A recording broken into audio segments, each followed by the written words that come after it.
আসসালামু আলাইকুম। কিরম আছো? ভালো আছো?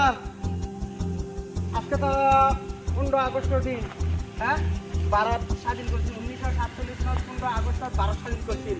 সংবিধানের নীতিমতে আমরা ভারত ছিলাম এবং ভারতীয় হিসাবে আমরা একটা ভারতীয় নাগরিক হিসাবে হ্যাঁ আমরা কি করতাম, আজকে ভারতীয় জাতীয় পতাকা উত্তোলন করতাম। আর ইনশাল্লাহ আমরা উত্তোলন করবো। আমরা ভারতীয়, আমরা সবসময় ভারতীয় হয়ে থাকবো। আর অর্থাৎ এই ভারতের মাধ্যমে যে আমরা মৃত্যুবরণ করবো, এটা আমরা আশা করি। হ্যাঁ, আশা করি না নাই? তোমরাও কি করবা? যদি হাদিসি মাঝে সফর যাদের শিক্ষিত বড় মানুষ হও, তো তোমরা কি করবা?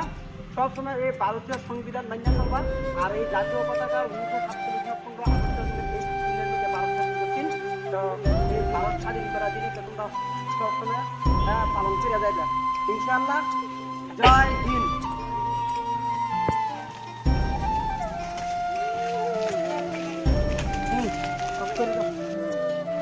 এক নং লালংগাঁও তাহিজুল কোরআন হাফিজিয়া ও কারিয়ানা মাদ্রাসা প্রাঙ্গণত এটা ভিতৰীয়া অঞ্চলত এই মাদ্রাসা যি ভারতীয় জাতীয় পতাকার উত্তোলন করা হয়েছে, এটা সুন্দর পরিবেশ হিসাবে ভারতীয় জাতীয় পতাকার 15 আগস্টের দিনত যি জাতীয় পতাকার উত্তোলন করা হয়েছে, এটা সুন্দর পরিবেশ এই ছাত্ৰসকল হাফিজি মাদ্ৰাছা ছাত্ৰসকলে সকলো মিলি এই গাঁৱৰ ৰাইজ আৰু মুৰব্বীসকলে মিলি যি সুন্দৰ পৰিৱেশে ভাৰতীয় জাতীয় পতাকাৰ উত্তোলন কৰা হৈছে, যে সকলো মাদ্ৰাছাৰ প্ৰাংগণত যাতে শিক্ষক আৰু কমিটিসকলে যে ভাৰতীয় জাতীয় পতাকা 15 আগষ্টৰ দিনত যাতে সুন্দৰ পৰিৱেশে আৰু সুন্দৰ পৰিৱেশে যাতে সিহঁতে জাতীয় পতাকাৰ উত্তোলন কৰা হয়। আমি নিজেই গৈছোঁ, গৈ জাতীয় পতাকাৰ উত্তোলন কৰিছোঁ। আৰু শিক্ষকসকলে সুন্দৰ পৰিৱেশে জাতীয় পতাকা কেনেকৈ উত্তোলন কৰিব লাগে সেই বিষয়ে ছাত্ৰসকলক অৱগত কৰিছে আৰু ছাত্ৰসকলক শিকোৱা হৈছে। এটা সুন্দৰ পৰিৱেশ, এটা ধুনীয়া হিচাপে আপোনাৰ জাতীয় পতাকাৰ সজাইছে আৰু জাতীয় পতাকাখন উত্তোলন কৰিছে।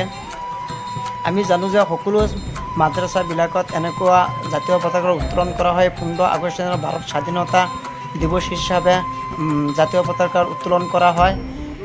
এটা সুন্দৰ পৰিৱেশ, কি ধুনীয়া এটা পৰিৱেশত জাতীয় পতাকাৰ উত্তোলন কৰা হৈছে। আপোনালোকে জানে যে সকলো মানুহে যে মাদ্ৰাছালৈ কিবা বিতৰ্কৰ সৃষ্টি কৰে, কিন্তু মাদ্ৰাছাত যে এনেকুৱা এটা ভিতৰীয় অঞ্চলত কি সুন্দৰ পৰিৱেশে যে ভাৰতীয় জাতীয় পতাকাৰ উত্তোলন কৰা হৈছে সংবিধানৰ নীতিমতে, যাতে সকলো মাদ্ৰাছাত এনেকুৱা জাতীয় পতাকাৰ উত্তোলন কৰে আৰু সকলো মাদ্ৰাছাত জাতীয় পতাকা উত্তোলন কৰা হয়। আৰু শিক্ষকসকলে ধুনীয়াকৈ ছাত্ৰসকলক সজাইছে আৰু জাতীয় পতাকাৰ উত্তোলন কৰিছে। একেলগত জাতীয় পতাকাৰ উত্তোলন কৰি যে সংগীত গাব লাগে, সংগীতটো গাইছে। যিটো জনগণ মন হেতি নাই জয়হে, এইটো সংগীত গাব লাগে, এইটো সংগীত সংবিধানৰ মতে সংগীত গাব লাগে, সংগীত গাই পৰিৱেশন কৰিছে।